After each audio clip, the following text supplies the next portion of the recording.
hanggang saan. Saway eh. Yan po kami. Hampasin nyo nga sa likod yan. Para may pinitensya. Bukas yan si Silang. Linggo.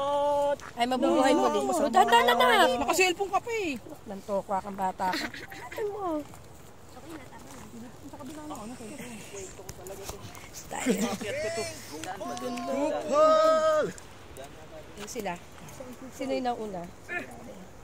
Ay puta ka, ayoko dito pala. Joke. Ay, dito na. Parang gusto ko pa dumaan sa kabila ah. Hindi, mas maganda dito. Maano doon? Diretso.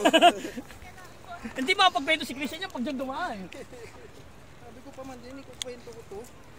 Gusto mo ako dyan? Nakakatakot naman dito. Huwag ka lang pupulikate. Oh, pre, putang nga. Pupulikate. Makisama ka ano, pre? Isama ka muna. Ha?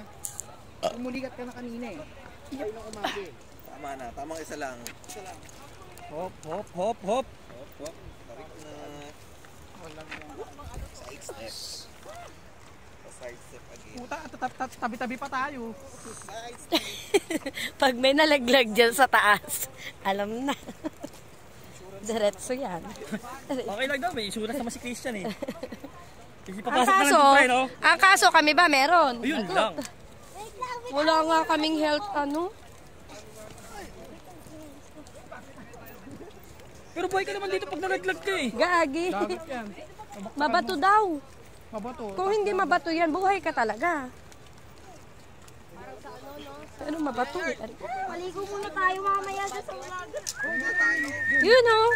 Sarap. Ay, kanina cellphone yun. Dito pa. Mana tayo? Huwag yan. Yung ka naman. Pupropose pa yata ulit dyan. Nakli ka. Ayoko naman. Halika naman. Reklamo mo na. Yung nanay, ginagip pa eh. Yung anak, ayaw na eh. Ano pa naman katulayan? Kaya kayo pala sa loob. Mabili ka. Next time ulit natin eh. Ano?